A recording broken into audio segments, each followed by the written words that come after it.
gather answers for you, whatever it is we can answer. We're being recorded now? Yep. Okay, gotta be careful what I say now. So if you could just kind of post your questions to the chat, it would be helpful. If we don't get to it or answer it, we will be sure to get answers for you on the Wednesday evening call. So we're gonna just jump right in with some of the things we have. One of the things is WellCare sends out quite a bit of emails on a regular basis. And some of them are redundant. It's almost overkill, but that's better than the lack of communication that we have had in previous years. So what we are going to do is on the div.com/Centene, we are going to start to post some of these archived emails that they've sent out there. There's things that talk about, an Ascend guide and how to actually navigate through Ascend. Certain states will actually send out a list of doctors, like Rhode Island, for example, this past weekend, just sent out a provider list. Something like that we will post. Things like that are going to be there. So give us about 24 hours or so. Is that reasonable? About 48 hours or so. We're gonna post on the div.com/Centene some of these resources so that you can see them. Next topic, schedules. We've been speaking for a few weeks on getting your schedule together, getting your plan together, figuring out when it is you are working. Are you going to be working 6 days a week or 7 days? That's really the only decision, is it 6 days or 7 days? What days exactly is that going to be? What times you're going to be working? Those type of things are things that you should have planned already, that you should have gotten yourself, ready to go with. Jeff, you want to come up into our guest? This is our guest hot seat here. So we like to be careful. We're going to bring all of you up here to the guest seat too. So we want to have Jeff come on up here and speak a little bit about schedules. Basically, what we decided we were going to do is by the end of the week, if it hasn't happened already, for some of you it has happened already. Somebody from the management team is going to be contacting you and is going to be having a little bit more of an in-depth conversation with you about your schedule, about what your plan is, about the logistics of how to put it all together, and that should happen by the end of the week this week. But we want to turn to our resident scheduling expert. You like that? Yeah. That's like your 27th title. Yeah. Resident scheduling expert. None of those titles have come with a pay increase, though. No, not at all. Not at all. There's a lot of other titles we have. Exactly. Most of you have been very good about getting your schedule in ever since you've been hooked up with Diversified. But particularly for AEP, it's important that we have your schedule because we're going to have more people working than we have since the last AEP. And in addition, several of you are licensed in multiple states. So if you could let us know what state you would prefer. Doesn't mean you're going to get it, but we'll try to give a priority to whatever geographic area you want to be in. And don't wait till the last minute to get the schedules, particularly for starting on the 15th. I mean, I know Jeanette wants to start. 15th is a Friday, I believe. We like to have the schedules by no later than that Wednesday, but the 13th. So it gives us a little time to set people up. We're putting on some new appointment setters now. We have 3 or 4 people in training today. We got more coming in. So we can get this all ramped up and give you as many appointments as you want. Awesome. Anybody have any questions on that? If you want to come off on mute, we know that this is a sensitive topic sometimes when we start to talk about appointments and the like. So anybody have any questions as to maybe how to get appointments, how to be able to do I have a question. Sure. Just in regards to the schedule, I know that I'm still new, so I'm still trying to learn the process here. Is it more so during AEP that inside sales, we're booking our own appointments and just the people who are booking the appointments, they just help increase whatever you're missing, or I don't know. Throughout the year, that's essentially it. Each person works with us in a different capacity. But Sinead, for your partnership with us, that's exactly the way it's going to be. Where whatever we can do to amplify your efforts, we certainly will be passing those to you. But that's the importance of green, right? The green is the access to all of our leads. It basically has opened up all of our appointments or all of our leads to you based on what states are available. I also would point out at this point too that we are prioritizing CMS level ones for all of you so that we're calling through them first. That means that anybody who is a low income subsidy, we're obviously trying to attack them first in our marketplace. One of the things that you will experience as AEP has begun, I think just this morning alone, we had over 150,000 leads go into the system. One of the things you will experience is that you're going to be speaking to people who have med subs. They have Part D plans as well as a med sub behind that. That does not mean that they should be in a med sub. It does not mean that they only could take a med sub. It does not mean that they are so rich that they can afford a med sub, so therefore they don't need a Medicare Advantage plan. Some of us have that opinion. It's not true. And we could, anybody who's ever sold a med sub or a MA plan to a med sub person could attest to that.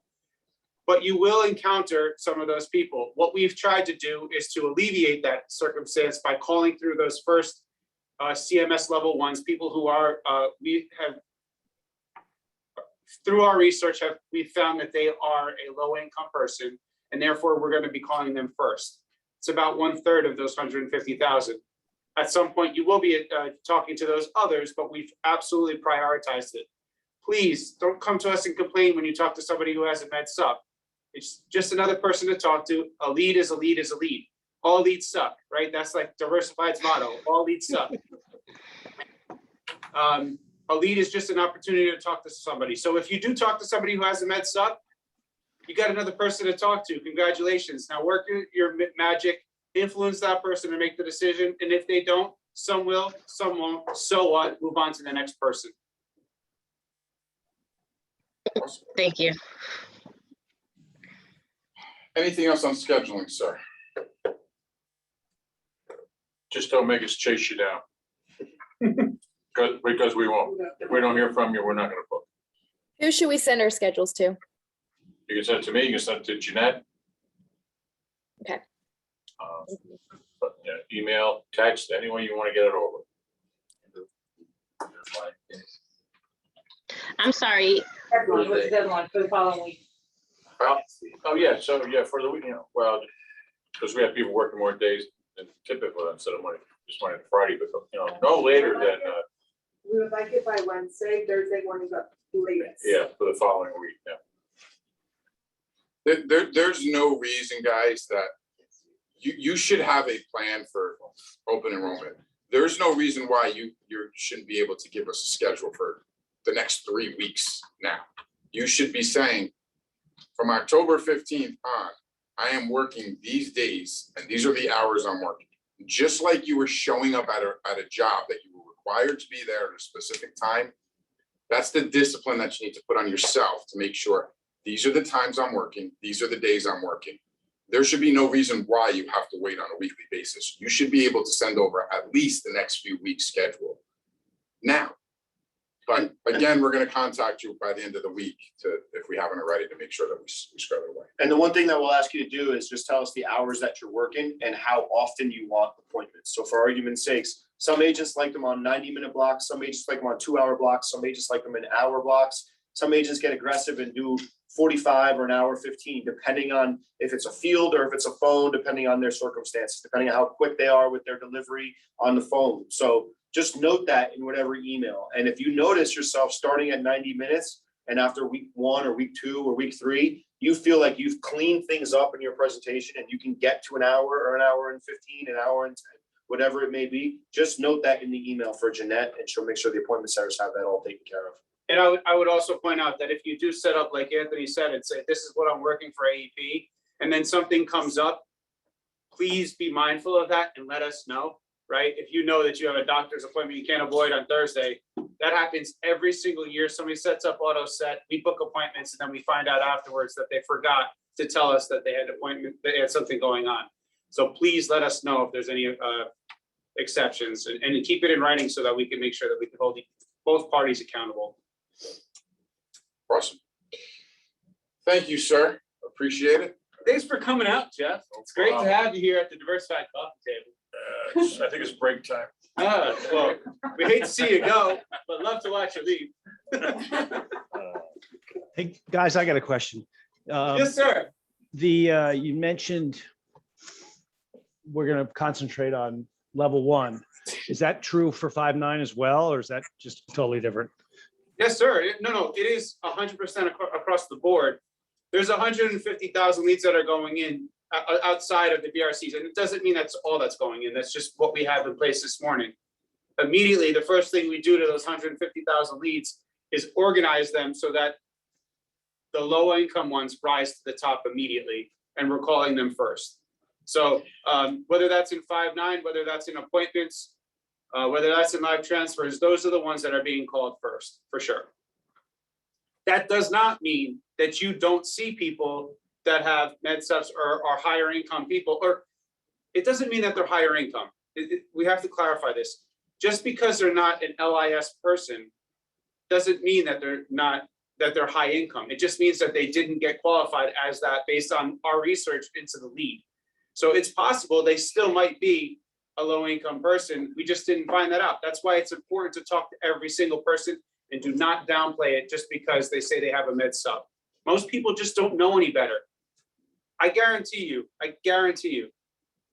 on Wednesday night of this week or next week, somebody's gonna get on that call and talk about how med subs, I'm facing med subs, I don't know what to do with the med sub. Prepare now, expect now that this is gonna happen and figure out how to sell that person. Once you sell one med sub person, you're gonna believe in them differently, and I guarantee you won't have the same issues. We did not prepare Jeanette and Dominica to come sit at our guest seat at our coffee table. However, we are going to be calling each of them up here just to help answer the question. So let's start with you, Dominica. Come on Come up. on up to the seat.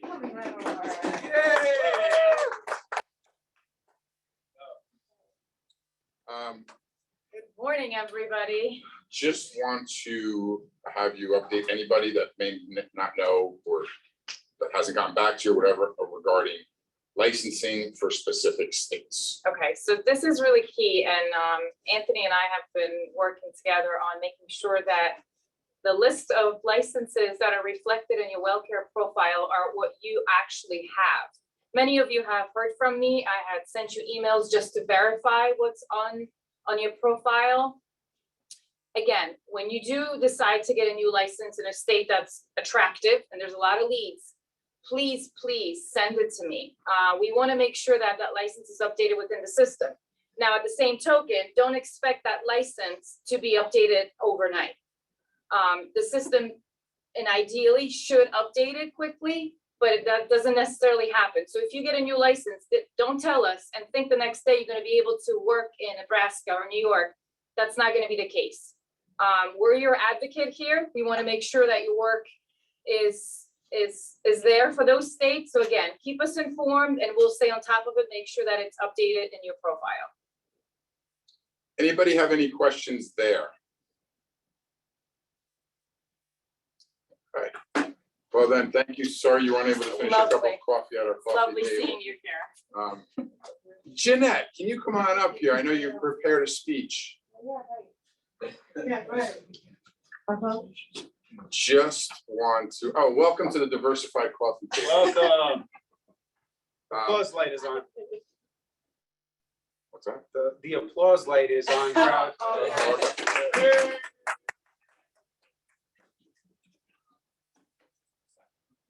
Just real quickly, people having issues getting in, is there data that must be sent to you that maybe everybody is not sending you when they were going to send as far as PDFs go or anything like that? There's a lot of new people on the call, and if you could just kind of explain a little bit of what you expect from a sent.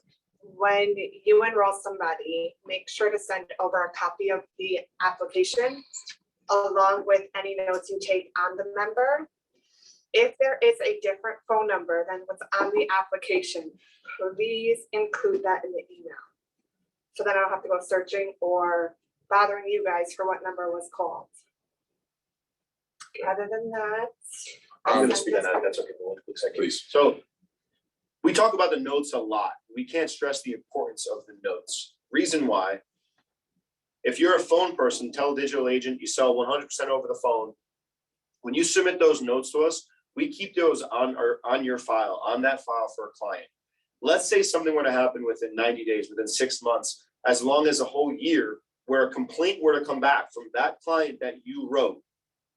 In the past year, there was 3 different occurrences where the recording told one story, but the notes actually said something else, where the agent sat there and wrote down what was there.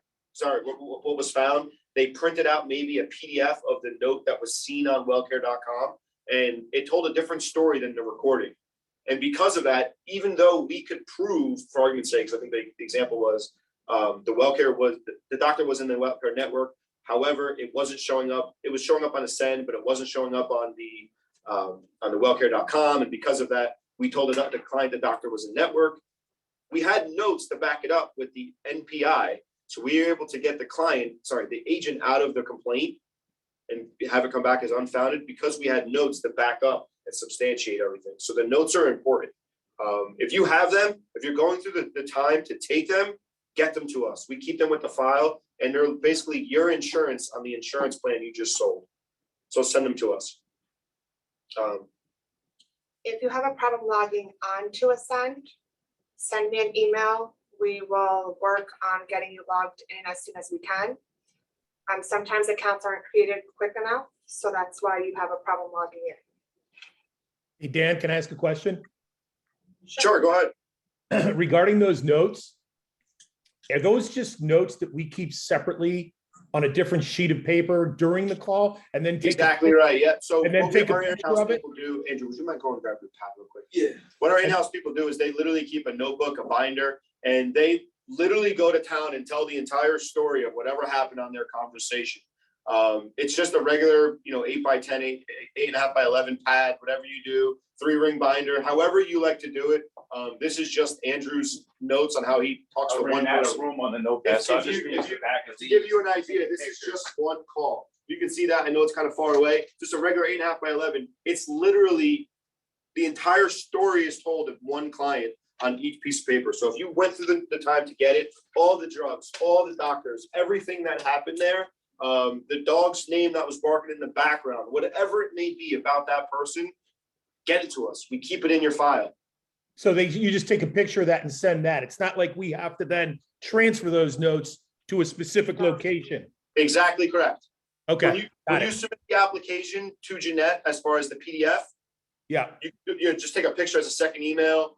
We have other agents that attach it as a PDF, a cam scanner. We have some that, only do it online. So instead of handwriting the notes, they actually type the notes while they're talking and they paste it into the email.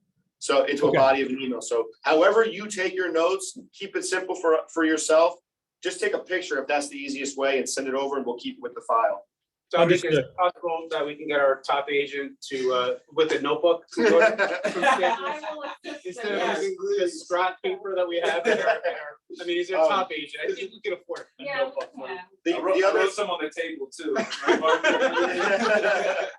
There's one other thing about what Jeanette was mentioning there too. The one thing that we ask when you send that email over of the application, the notes, whatever it is, we ask that you tell us where that lead came from.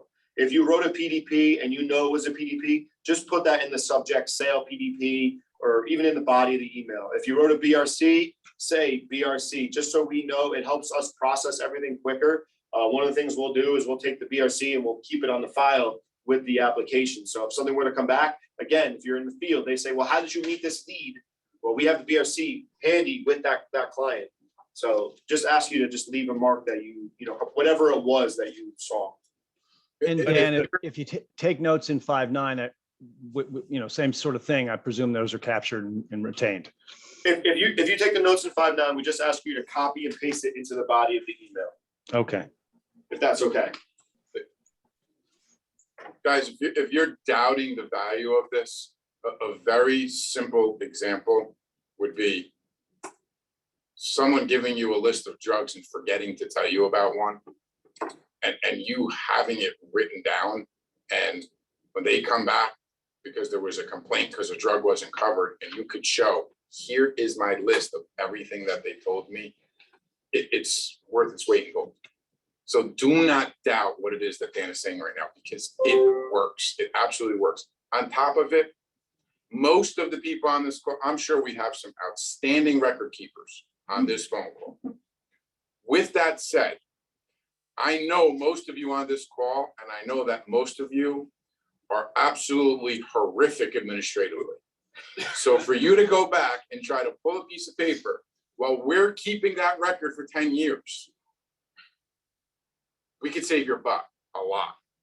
3 times in the last 10 months, notes got the agent out of the complaint with the carrier 3 times, just because the notes were that good. So it's you're foolish if you don't. One other thing on the Ascend side, as far as access to states, I know Dominique was just talking about getting the licensing going. Suggestions for people right now, as far as checking to make sure they get rank services. If you do not see that state on Ascend, say you just got your license in Nebraska and you don't see it on Ascend, I would wait 3 business days. If you still don't see it, please contact me and I will contact our contact. Yeah. Jenna, can I just add something really quick? Sure. I'm not familiar with the platform itself, but isn't it that the profile for the agent doesn't actually show the states? You have to dial the zip code that you're You have to looking put in for? the zip Okay, code, so yes. that's one very important part of it, I think. Yeah, you have to put in the zip code to see if you are able to look at any plans in that state. Quote it. Go quote it. Go test your Yeah. states. If you're licensed in 5 states and you plan on doing business in those 5 states, go try to do 5 dummy applications, 1 in each state. Make sure it works. But make sure that you're picking a county that it, welfare has. Yeah. Good call. That's key. Yeah. Okay, one other thing on Ascend that we anticipate, because it happens every year and it happens with a lot of carriers and it happens more with Centene than any other carriers, is we expect it to crash. We expect on October 15th that it's gonna go down and then it's gonna be fixed and it's gonna come back up. Now, we hope it doesn't happen, but we'd be foolish to think that everything is gonna be 1000% perfect and there's not gonna be any issues when there's a huge volume of people going in to utilize this. I think I heard that it had happened on Friday. It happened on Friday. It's happened each of the last 2 years, the web-based portals, so. And thank you for putting it in WhatsApp when you do. It helps us to kind of be on top of it so that others are aware of it. So if you do have challenges, throw it in there. You might get some support. You won't feel like you're alone. So use WhatsApp for those opportunities. In the event there is an issue with the Ascend side of things, you need to contact us to talk to us about downtime procedure, because there is a downtime procedure. I don't think we should go into it right now with everybody because it'll take a little longer, but there is a downtime procedure in the event you have an application you have to take and Ascend is down. So good call. Jeanette likes to write little notes here instead of actually speaking. One other thing, being logged into Ascend. I know we cannot say this Oh enough. my We cannot say this enough because we want to make sure you get paid on the business that you do. Make sure your name is at the top. If it's not there, you're not gonna get credit for that enrollment, and it is a lot harder to get you credit for that enrollment. And if you don't have credit, it means you're not getting paid, right? Correct. So it would just be like your bank statement, logging into your bank account, your credit card, any utility bill you have. After a certain amount of time, the website, because it's got personal identifiable information in it, it will automatically force you out and log you out. There is a longer timer than your bank account. There's a longer timer there. But too many people, and it's usually someone, and we're not going to call anybody out, but if you identify as someone who is not tech technologically advanced, it's going to happen to you. It has happened to you. If you're someone who's not tech savvy, it's happened to you. We can probably go through and guys can raise hands. It doesn't matter. If you're someone who's not tech savvy, you're the one that has to be more conscientious of it. All right. Typically someone who's really tech friendly, it doesn't happen to. So It's a little tricky. You mentioned the bank account. yeah, it doesn't give you the happen same way. notification. It Yeah. doesn't give you notification and it doesn't log you out. So you still can use the site. Yeah. Which is not right. Yeah. And that's why some people Yeah. get tricked with. Yeah. But it's, I'm telling you, history will show us it's only the person who's not the most tech savvy. So if you're not tech savvy, it's something that you need to be conscientious of to make sure that every time you quote it, you make sure you're logged in. Every time you quote it, every time that the inbound call is coming to you, you stop and make sure that you're good to go. Sorry. Okay, thank you very much for your guest appearance here at the coffee table. Plus, Plus sign. Using 5.9 properly and disposition. sure, so there's a couple, I wish I had Nikki at the table because she really should step in here at this point, but couple things to talk about with 5.9. Number one, dispositions. We've spent a lot of time on this, and there's really two different conversations here. One is for a person who is in the field, another person that's on the phone. If you are receiving appointments from us and you receive those appointments, you work those appointments, you must get us your dispositions, okay? Not for our benefit, but for yours. If you go out on the house, on an appointment and work 5 appointments for the day, you don't tell us what happened with those appointments, and you sold 3 of the 5. Next week, all we know is that we booked an appointment, nothing happened, the system has never been told to do anything, and we're gonna call those people again. We're going to call your sold clients again if you don't tell us what your dispositions are on appointments in the field, okay? So please get your appointments back to us immediately. Let us know what happened. Let us know how to disposition it within the system, and then that will fix it so that we don't call your clients again and we move forward with the proper procedures. But if the system doesn't know, we can't do anything about it. If you're on the phone, most of you know you can't go to the next lead without a disposition. When you do disposition, please make sure that you put scheduled callback if you want to call that person back. If you just put callback, it's not going to save that lead for you, and it'll go back into the system and anybody can call it back. If you put scheduled callback because you actually had a conversation with that person, it'll make sure that it's yours. You'll have it, you'll be protected, and you don't have to worry about it in the future. Last point that I want to make. If you have appointments scheduled, if you have reminders for yourself, and you know how within 5.9 you're dialing that person separately from a dialed call. So you're not sitting in green, but you use the dial box within 5.9 to actually make a call.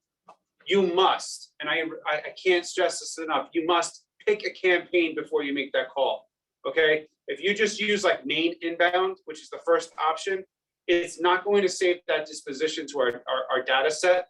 What will happen is that it'll just be treated as a dial, and it doesn't request anything of that lead, and it doesn't disposition that lead.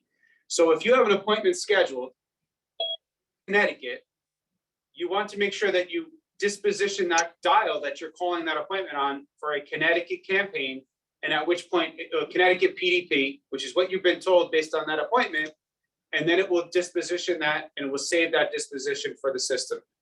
Any questions on that? Because I know I just hit 3 topics, but those 3 topics can really mess you up if you didn't follow what I was kind of going at there. At what point in the call do you disposition it? After you've made the dial, before the dial? At the end, you will not be able to make the next call until you disposition. It's required for you to be able to make that disposition. So It's assign really the important. so I'm assign the campaign at the end of the dial or call.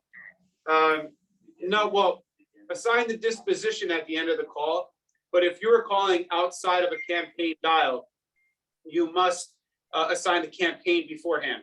So once again, like if it's a Connecticut PDP, you're gonna go into the system. Like I said, if Nikki was on the call, she could show it to you, she'd share a screen. But most of you hopefully understand where I'm going with this. you go into the system and the first thing it's gonna say is, which campaign are you dialing from? And it usually says defaulted main inbound. You're gonna click the down arrow and choose Connecticut PDP because you know it's a Connecticut PDP, and then dial that number. When you And then dial just that number, position the it first after thing- that. Yeah, what's gonna happen when you choose it that way, it will use the area code for that person that is actually in that lead. So that's a positive thing. It'll help you so they pick up the phone faster.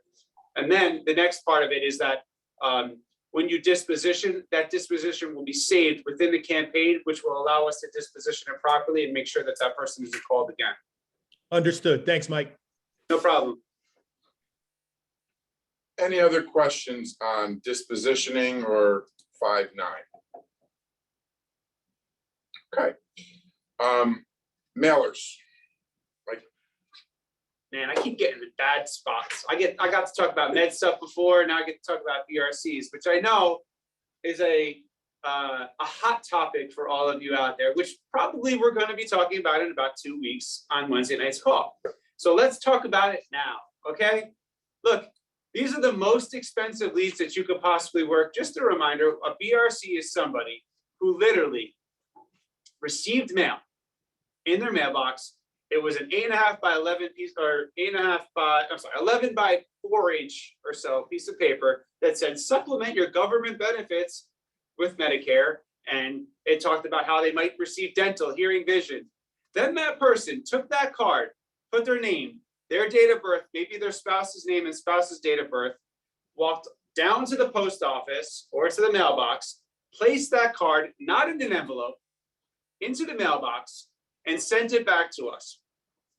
I don't know about you, but when I'm sitting here thinking about PDPs, which are just, a list of qualified members that have a Part D plan, or a person who has sent back, done that work, and frankly, less than 1 out of 100 people do send that card back, okay?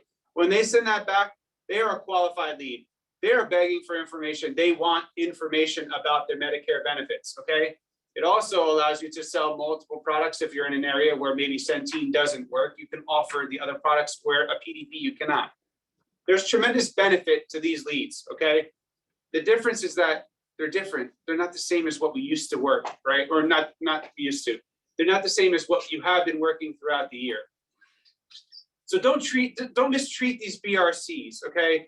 Don't downplay them. Don't treat them with any less value.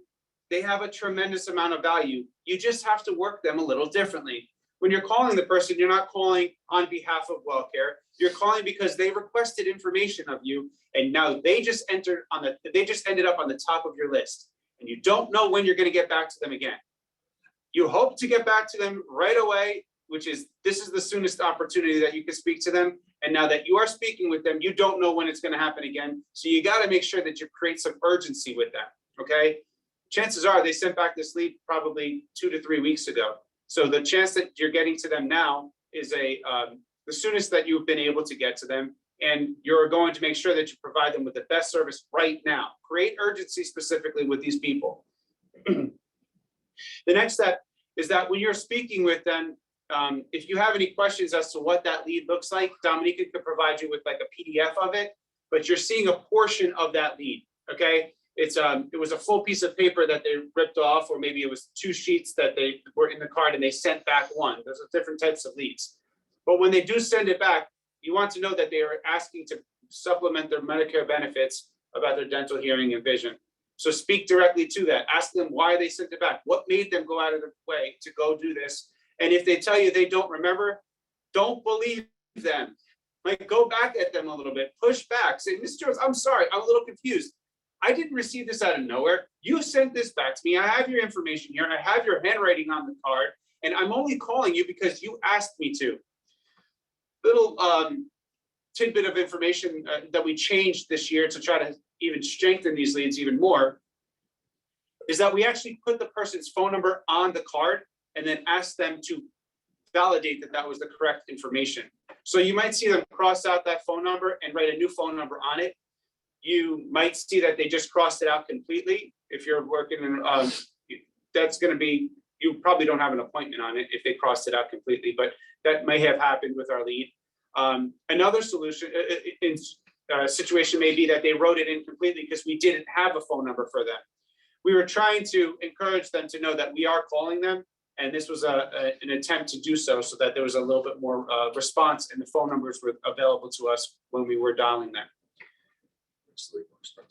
Yeah, and the leads, as a result, cost went up because we put their phone number on, but we wanted to make sure that you knew, they knew that we were going to be calling them and we were trying to get to them as fast as possible.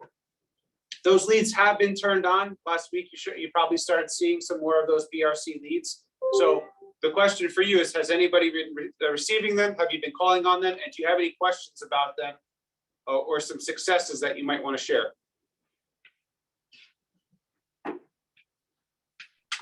I have a question about the leads in general. Yep. I mean, obviously this is a little higher level lead. Is everybody entitled to them? Absolutely, yeah. We put leads in there as long as a person can, as long as we have spent the time to educate you on what a BRC is and you know how to work it, we have considered you eligible for working a BRC, PDP, it doesn't matter. Look, there's value in both of these leads. It's why we spend so much time. And I don't mean to downplay PDPs in what I'm saying. It's just that I'm trying to battle the mindset that a PDP is the only type of lead that I want, when we've just spent literally hundreds of thousands of dollars to acquire these BRCs as well, so that we can be the partner that we promised to be on your behalf. So no one is keeping anybody from any type of lead. And we have mailed these types of leads throughout the whole country. You have access to all of them. And in our conversations, we certainly want to look at closing rates on certain ones and how you're closing with them. And we don't want anybody to close off any type of, because at the end of the day, all leads suck. A lead is a lead is a lead. It's an opportunity to talk with somebody. And that's exactly the way we treat every single one of them. All right, so two quick questions on the back of that. Are there any states in the tri-state area that do not have BRCs, or do BRCs come from all the states? Pretty much all the states, yeah. Okay, In the tri-state areas, some areas outside of that we're testing isn't the best word, but where we don't have enough knowledge about, we didn't invest in those states with BRCs. We probably will do that for the OEP in January, once we have a better feel for the different states and how they're working, like some of the newer states, for example, but all of the New England states we have mailed. okay, and then do we have New to, England and tri-state, sorry. do we have to specifically ask to be put on those BRC campaigns for whatever state, or do you automatically turn us on for that? Yeah, we're gonna just turn them on and start working it through. We'll be in touch with you one-on-one to kind of figure out what states and the areas and all this case. But just the way, honestly, I don't mean to come off this way, Roger, but just the tone of your question, it means that I sold this the way that I did not want to. I'm trying to, I'm not trying to create a classification or a category of BRCs are better than PDPs. So if you're good enough, you're going to get BRCs. That's not what I'm saying. I'm saying don't treat one versus the other. Many people in our organization, because we haven't worked BRCs in a few months, are new. BRCs are new to them. They're not prepared for them, and all of a sudden they treat them differently. Like, oh man, I want to go back to PDPs. I just want PDPs. Why'd you put BRCs on me? Because they're not used to them. And so I'm trying to. My intention is not to downplay the PDPs versus the BRCs, but to upplay the BRCs so that they're not misunderstood. I'm sorry, I didn't want to give you that perception. No, I totally understand what you're saying. Okay, cool. I was working with Rob last week, and I noticed on his machine that he had one campaign as New York and one as New York BRC. There were two separate campaigns. Mike, and I guess for the mechanics of it, we will see that there's always going to be two different campaigns for that. Yes, absolutely. And they're always separate because they're different lists and we're populating and resetting them at different points. But the system is told to work them the same time. So they're dialing both at the same time. And there's, we can, for example, if you look at your 5.9, you may see Connecticut in there and Massachusetts or something like that, which we may have placed as a number 2, because the skill set, we want the BRCs for New York and PDPs from New York to be at the top. And then if there are none, to go to New York, to Connecticut or Massachusetts or something like that. That's the only difference you may see as we kind of go through. And you'll see us tweak them after conversations with you along the way where we want campaigns for you, specifically where you close better in one area versus another. But Right. all areas are available to you. And we don't have to do anything on our end to get those campaigns to show up on 5/9. You guys take care of all that, right? The only thing you have to do on your end is communicate with us and make sure that we're all on the same page, so that if there are changes we have to make, we'll make them for you, but you don't have to make them in the system. Okay, thanks, Mike. No problem. Thanks for the questions. There's one in the chat here, Mike. How can we find out if there are a lot of leads in a certain area, a certain state? Well, I think it comes down to which licenses you have and how we want to break them out based on need. Some states we have a crazy amount of agents and not as many leads as we anticipated. Other states we have way too many leads and not enough agents to work them. Other states we have lots of leads and frankly, we weren't anticipating even working those states. So there's going to be a lot of conversations that we're going to have on our behalf amongst us based on some of the states, based on some conversations that we have with you guys, which are going to determine that. And we hope to have this all lined up and kind of understood by the end of the week. The one thing we will not do is put you into a huge amount of states again, like we did last year, confuse the crap out of you, and then have you not be able to truly answer the question. When a person says, I go to Valley Hospital in Indiana, and your response is, oh, let me look into that and see if it's a network. Major hospitals, you want to know that they're in the network just in the first pat when the person says it to you, because that you're losing rapport if you're not able to. So we want you working one area or two areas, maybe three at a time, so that you really can answer those questions without fumbling around as we're talking with them. So our intent is to make sure that that happens. And then because of it, some of you may have to get some licenses by the end of the week. Okay. I'm gonna move us along just because we are a little behind as far as. Akram, it is your turn at the coffee table. Applause light.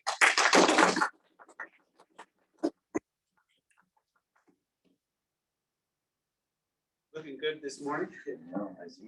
As usual. Listen to this. You're quite complimentary with Jeff today. Hey, listen. Which commented on watching Jeff walk away. Mind you, we're being recorded and we're behind. Mr. Akram, welcome to Jersey. So, welcome to Jersey. Hey, how are you? Good, how are you? Outstanding. Effective dates, commissions. Yes. It's not a question, but it's a request, especially for you, because you did bring this up a couple weeks ago about the benefits of doing effective date of November 1st, December 1st versus January 1st. So I would like from you, please, to go over this one more time. Wait, you're at the coffee table. No, because a lot of people confused with it. And I also have a question for you, because new to Medicare, which is part of your answer, new to Medicare, when it comes to the AEP exam, is different than new to Medicare when it comes to pay. So new to Medicare is someone turning 65. When it comes to commission and effective date November 1st and December 1st, or it can be new to Medicare because they never have a Medicare Advantage plan or Med-Sup, or because they used to work and have work benefits and now they don't. Okay. So that's need to be clarified. So when it comes to commissions, it's not new to Medicare, it's new to Medicare Advantage. Okay, That's where the big commission comes in. okay, Okay, so whether they're new to Medicare or whether they're new to Medicare Advantage, then your commission gets paid for the entire year. So if you were to write a November 1st effective date, you're gonna get paid for an entire year's commission, and then you're gonna get renewals starting in January. If you had a person that has not been on a Medicare Advantage plan for, I think it's a year, but I'm not 100% sure on that. but they're not coming off of a Medicare Advantage plan right now, they're coming off of just a PDP, then that is a double commission, but it is not advanced going back to January. So in a scenario like that, for argument's sake, if you wrote a November effective date, you would get advanced 2 months commission, but it would be at the double rate for those 2 months commission. And then come January 1st, you actually begin to start getting renewals again on that business. That makes Okay, sense? is that also considering or including job benefits? Just getting all job benefits? That's what I'm just gonna go into really quick. Far too often, this decision is based on the agent's pocket. And we need to start from the premise that this is not a decision made based on your own capital gains, right? This is a decision based on when he brings in job employer benefits, right? If you're talking about possibly somebody moved and it's October 30th and they have a chance to get benefits on November 1 versus January 1, this is a client decision, right? So for argument's sake, it's based on client need. If there's a time where you have the opportunity and it makes sense for the client, it's what the client needs to put them into a November 1st effective date rather than a January 1st effective date, you have to do right by the client. You can't look after your own pocket. That just starts as the premise of it all. That's good to know, but I still need to answer. Absolutely. The answer to the question. With that premise, you absolutely make this more with November, but you make it over a different time frame. Now, what do I mean by that? If it's October 30th, let's use this job person, right? Let's say you're able to help them for November 1 with a effective on November 1, you will get 2 months for the rest of the year, the Medicare commission, the 2 months advanced to you. And then you start your renewal in January. If it's someone who has their employer coverage through December 31st and they're okay, the client is taken care of, financially, you're going to get the 12-month advance come January. Does that make sense? But the answer has to start from the premise of what makes sense for the client, not what makes sense for we're assuming agent that- X's pocket. Yeah, we're assuming that the agent care about the client anyway, but you Yeah. just need to know the commission issue. So I think that's clear now. Well, thank you for joining us here at the Diversified Coffee Table to ask the question. Mr. Akram Jacob, everyone. We don't know what's happening out there in Zoom, but we're having a good time here in this room. There's a quick question here about it. Hang on one second. So we got, if someone signs up for an Advantage plan when they are new to Medicare, what is the time frame they are able to change to a sub plan? Also, well, one thing at a time. What is the time frame they're able to change to a sub plan? Okay, wait, let's go back on this. So 12. it's based on memory, and I need to confirm in the Medicare new book, but it's 3 months before, the month of, and the month after of Part B. So MedSup is different. MedSup is 5 months, the month of, and the 6 months. So if they're in MedSup for the first 3 months, they still have that MA window that they can change to. And I think I need to confirm that in the Medicare new book, but it's 5, 1, and 6, and then 3, 1, and 3. MedSup versus MA. So it's based on the first 90 days of them having it. Right. And then there's the reverse too. And then you also have someone who's took an MA plan from their MedSup. They were in a MedSup, they took an MA plan. And then there's a time period of which they can then switch back to the MedSup without penalty. And that's within the first 12 months, I believe it is. I think it's within the first 12 months.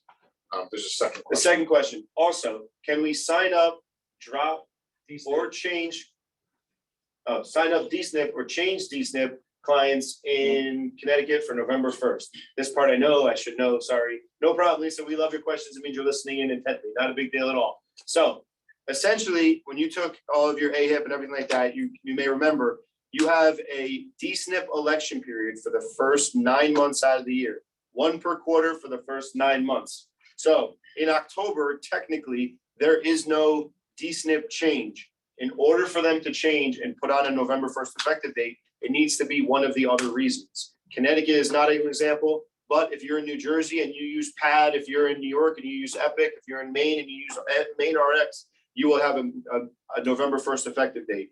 You would need a change of a county, registered with Medicare where they change the county, that would open up an election period. In order to get somebody in for November 1, you need a different reason than just the DSNP. Now, with that said, I'm trying to find it right now.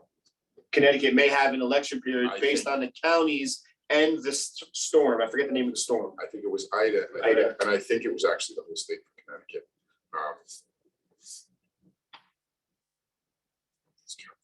I think we can kind of come back to that one.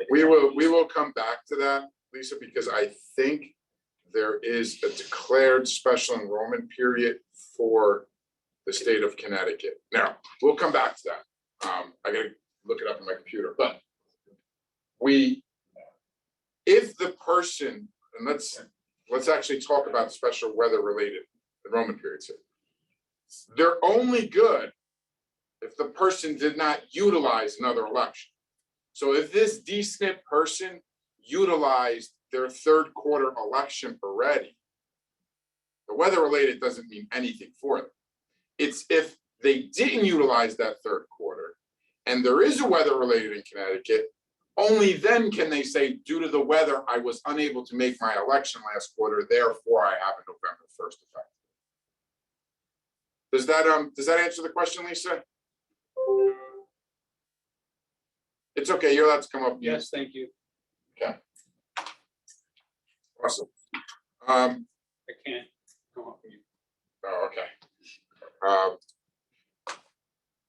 Nebraska, state of Nebraska, today at 2:30, we are going to have, at the regular Zoom number, the same number you just called into, we are going to have the representative from the state of Nebraska do a in the weeds look at the products. Pretty strong state, guys. It's an expansion state. Very low penetration of Medicare Advantage there, and 100% of the doctors accept WellCare in the state of Nebraska. That'll be at 2:30 today. We anticipate that it'll be 45 minutes or so. But those of you who have an interest in being in Nebraska, please join that call at 2:30 today. Anthony, you said 100%, and then I couldn't really understand you. 100% of the doctors in the state of Nebraska accept WellCare. It's absurd. It's absurd. Yes, that's exactly right, Steve. 100% of the doctors take WellCare in the state of Nebraska. It's what, 6% penetration? It's a 6.1% penetration in the state with Medicare Advantage. Let's say that their number of 100% is BS, and that it's only 95% or 98%. What are we talking about here? But please, before we go, Yeah, we don't want everyone running out and getting a Nebraska license because it sounds yeah, exciting. because it sounds great. Oh, I want that. It's what happened last year. Let's not do it again. Okay, let's focus.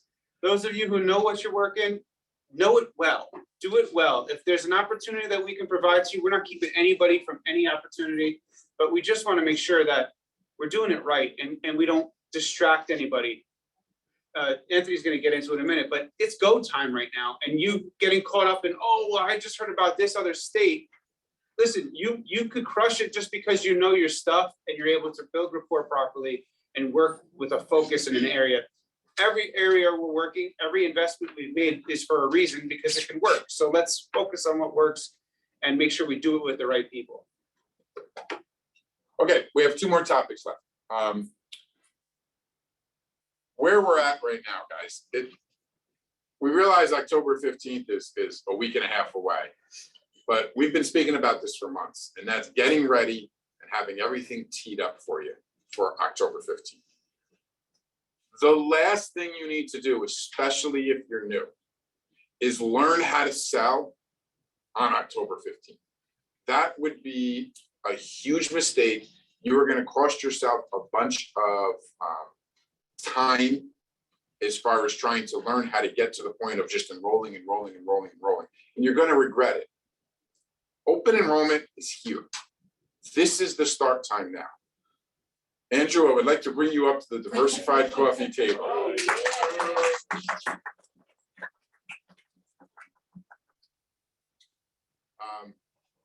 We all know, we have not offered coffee to one of our coffee table guests. That's We because don't even have coffee. that's because we're too busy watching. His them. cup is empty. Just has a drink. I don't drink coffee. McDonald's. We hear you on the phone. We know that you are setting it up. I'm sure there's plenty of other people on the call right now who have the experience, who have gone to an open enrollment that know that they're setting it up right now for October 15th.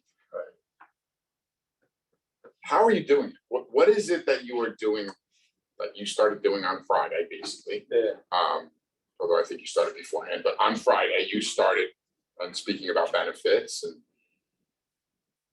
what are you doing? What are you doing so that on October 15th, what's the most active enrollment one day? Last year, it was 7 on Thursday and then another 6 on Friday. Okay, so 7 in one day. Yeah. So what are you doing right now to set it up to make sure you do at least 8 applications on October 15th?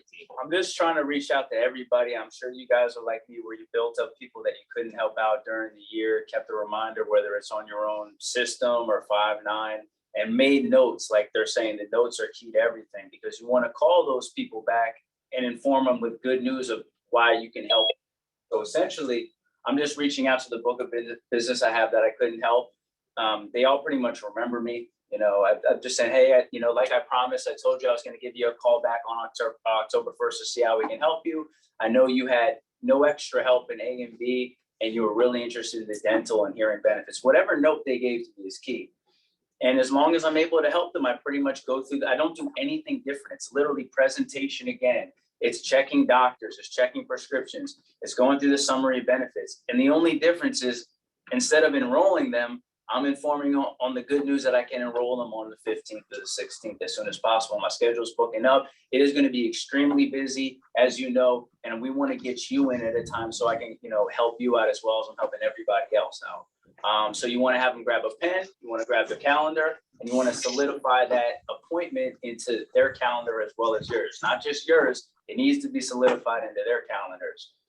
Give them a confirmation, something to write down and make it exclusive, so they're going to remember it. So I'm doing everything the same. I'm building rapport, I'm finding the needs. So you don't want to overcomplicate it and make you do all this extra stuff. The game hasn't changed. To the playbook, go through everything. The only difference is you cannot help them now and set a schedule, a solid appointment to follow back with them. Some of you might be sitting out there saying, hey, well, that's Andrew. He's the top agent. His schedule automatically is full. So, whatever, that's his thing. I would highly recommend that you treat it like you're exactly the same. If you come in, I don't know about you, but I want to enroll with Andrew. I want to enroll with the best. I don't want to enroll with some mediocre person who's begging me to just fit into his schedule. And so the way that he talks to that person, I'm certain he's going to have that different approach, because they're going to receive it differently. And you have every opportunity to do the same exact thing. If this might be the first person you talk to, you may not have gotten on the phone yet at all. But I want you to consider saying to them, I may be able to squeeze you in on October 15th. Let me look at my schedule. Oh, wait a minute. I may have an opening here at 9:15. And if you're lucky, possibly at 1:15, which works better for you. Treat it as though you're still the professional, even though it's your first call, and you'll have the same success that Andrew has, as opposed to, please, I would love it if you could do me a favor and fit into my schedule on October 15th. Oh, no. Okay, well, what about the 16th? Oh, what about? Treat it like you're a professional from the get-go, and you're going to see the professional results. Yeah, exactly. Are you checking SPOP at this point for these folks? Yeah, so I'm checking SPOP. I'm getting all the information, because I do want, even honestly speaking, some of them I wrote down, their notes and still have their MIB number and stuff. Some of them I haven't, because I've improved. But yeah, I will do the SPOP check, because I still want to see if anything has changed, and solidify that even more, because again, that's your takeaway too. You don't want them to think they just got it on lock. No, you actually got to see if they qualify for this. So you want to keep that in mind when you're going through with these people, and don't, you want them on their edge of their seat, waiting, biting their nails almost when you're doing that SPOP call, waiting. So you qualify them. You're also, the good guy there too. Are you ever utilizing a STEM to check people's qualifications? So sometimes I do. I feel like it's not very accurate with everything, especially with Medicaid number. If there's LIS only involved, and that's tricky because people don't really know what they have. But if I think they only have LIS, I don't have to put a Medicaid, sometimes I'll go that route. But honestly speaking, I've still been going to SPOP. So I think that's awesome. That's where you were for 2021. Yeah. Knowing that on October 15th, the site's probably going to be down for about 40 minutes based on past experience. We have to take the good with the bad, right? There's a good chance that on October 15th, they may have made some improvements to Ascend that maybe that special populations on the website improves the same. So if you're in the habit of not calling, I would say give it a chance on the 15th or the 18th, just to say maybe that got better with the rest of the site. And SPOP is down a lot of times. I know it's different states, different agents, but I experienced them down a lot, like portals, this and that. So in those scenarios, I will go to Ascend. Gotcha. And sometimes I'm able to move forward, like forget this, I hang up on that. Sure, no, bye, I've already got my info. What if there's a discrepancy in the SPOP call versus what you see on Ascend? What do you Sorry, go- say that again. If there's a difference in the level that you see in Ascend versus what you hear from the SPOP call? I'm not sure that has happened very often. Are you asking that question because you've experienced it, or are you asking if it happens? Well, I just, from a couple years ago, a few times, I mean, all we did was call SPOP, but I seem to remember that it wasn't 100% correct all the time. They were incorrect on their level. I seem to remember that. So I don't know, maybe it won't happen. Has it ever happened? Improvements have been made across the board with SPOP over the last few years. It just doesn't happen the same anymore. It may happen with Ascend, that's what I'm referring to. But with SPOP, if it's up, it's good. It's good. All right, so based on what you just said, Dan, I'm guessing if there is a discrepancy, go with the SPOP call. 100% yes. And what I would also do is make sure in your notes that you took for that call, you wrote the reference ID number of the SPOP call. And then when you call up, when we call you and say, hey, it looks like it's rejected, you say, whoa, I took the SPOP number, here's my reference ID. We then go back to RFI and say, SPOP told us, here's the proof. They're still telling us this, so go process the application. Okay. Hang on one second. He's saying that SPOP will always trump what it says in Ascend. So if we call SPOP and SPOP were to say, now this person doesn't have anything, and yet we've seen Ascend that the person does, and we have a printed screen. That Okay, says so the I see what person you're saying does. there. You're saying so if that's the case, I would go with whatever the best qualification. Yeah, whatever the best one is. Whatever site is from. And take a picture of it, whether it's Ascend or take the reference number, whichever is the best Yeah. option. In this case, I'm assuming that SPOP is giving more information. You're assuming that. It could be the other way And around. I would say whatever's the best. Whatever's the information. best option is the way to go. Right, and just obviously notate it, take screenshots, whatever, to back up what you're, why I went with what I went with. Correct. Understood. Related question is, Ascend has been kind of showing plans that the client isn't eligible for over the last few weeks. Is that likely to change come October 15th or not really? I'm actually not familiar with that. I think you're saying, you mean like some of the states aren't populating with the new 2022 plans? Is that what you're saying? No, I'm saying they Like, may for not instance, qualify if they for have- the maximum DSNP plan. Yeah. And it still shows up as you can go ahead and do an enrollment. I don't, from past experiences, I don't think we want that to change. I think that if we called SPOP and SPOP said they have Medicaid, their full Quimby Plus, whatever it may be, and Ascend says otherwise, I think we still want to be able to write the dual SNP plan. So I don't think we want that taken away as an option. I think we had that about a year ago. If we called SPOP this exact case, they said that they were full Quimby Plus, and then, whoa, there's no DSNP available for this plan because Ascend said otherwise. It created conflict. So I think it's better that way. Right. I understand what you're saying now. Yeah, we want to be able to have as much access to enroll a person. We want as much freedom as we can to enroll a person. And if it strictly went by what Ascend said, then it would be locking us out. And it's funny, it's on the same topic. Lisa just asked, when we check Ascend, how can you tell which plan they qualify for? That would be based on whatever the qualification is, level 1, LIS, whatever it may be, based on the first look. It'll tell you which is the LIS plan, which is the Medicaid plan, what is the basic plan, whatever it may be, zero premium, whatever it may be. Yeah, guys, remember in the first looks, and that's in team first look, if you scroll down to that second page, it'll show you Quimby Cross level 1, level 2. It'll show you all that. Okay, any other questions on what it is you can do now? Thank you, sir. So I got actually a few more things here, if that's okay with you, Mr. Rowan. So far to date, how many appointments have you booked for the 15th? 3. Okay. So 10 business days, what's your goal? When you leave here on the 14th, how many appointments do you want for the 15th and Saturday the 16th? I want my whole schedule booked, honestly, and that's, I think, every half hour I'm trying to do. I didn't do the math on how much that would be. That's but fine. So it's a lot. and enrollment every half hour, call it 30 Yeah. based on 10 a day, 30. Okay, fair. Yeah, that's what I'm going for. How do you work it on the 14th? What are you doing on the 14th? What are you doing between now and then? How are you making sure that, you got this person on your calendar? How do you know that it's important for them? What's happening in that process? Definitely, you definitely want to reach back out to the people one more time.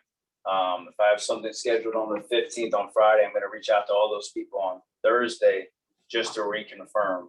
And that really does help increase the show rate or decrease the no-show rate by just that simple call.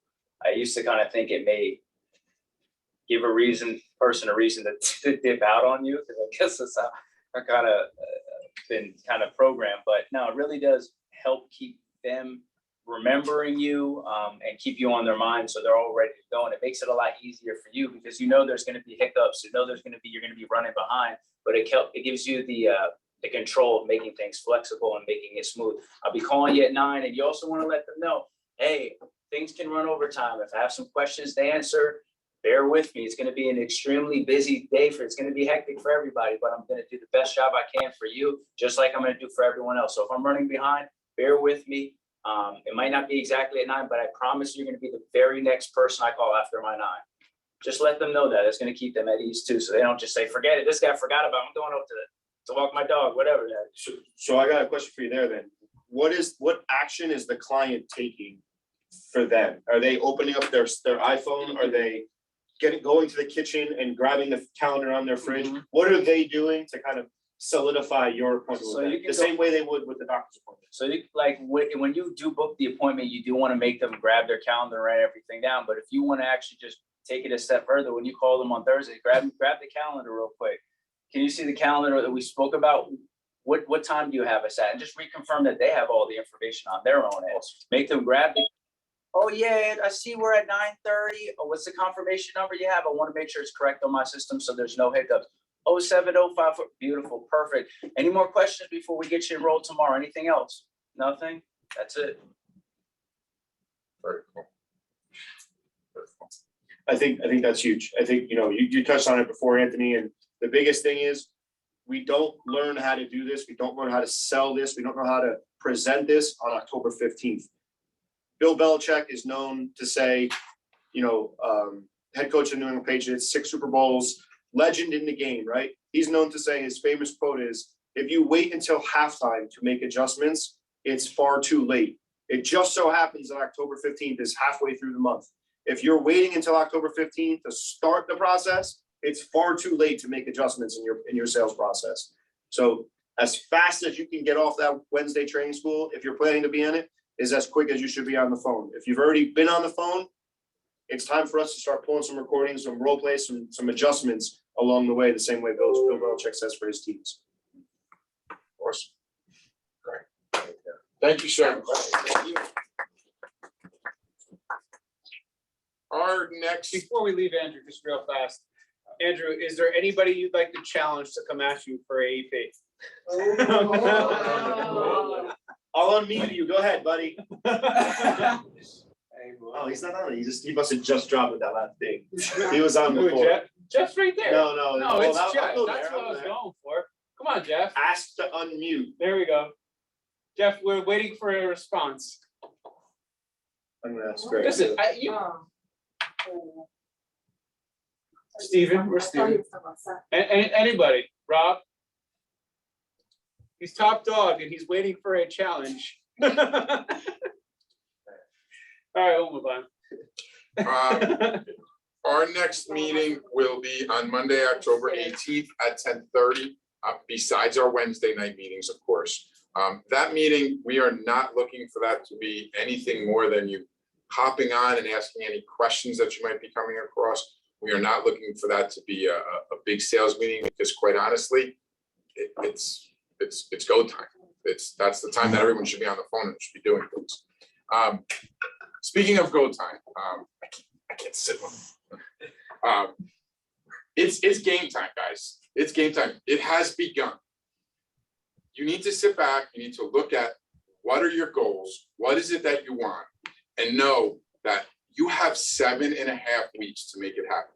There is no sleeping in late. There is no taking any time off. There is no backing off. There's no taking your foot off the gas pedal. It's go time.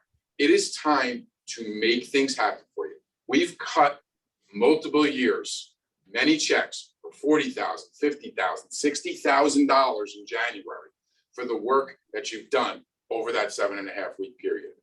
You've worked all year to get to the point of open enrollment being here. This is the time. This is go time. Figure out what you need to figure out and go make it happen. Nothing should get in your way. Nothing at all. Go make it happen. No excuses. Hope everyone has a fantastic day. I hope you have a fantastic week, and look forward to speaking to you on Wednesday evening. Happy AEP.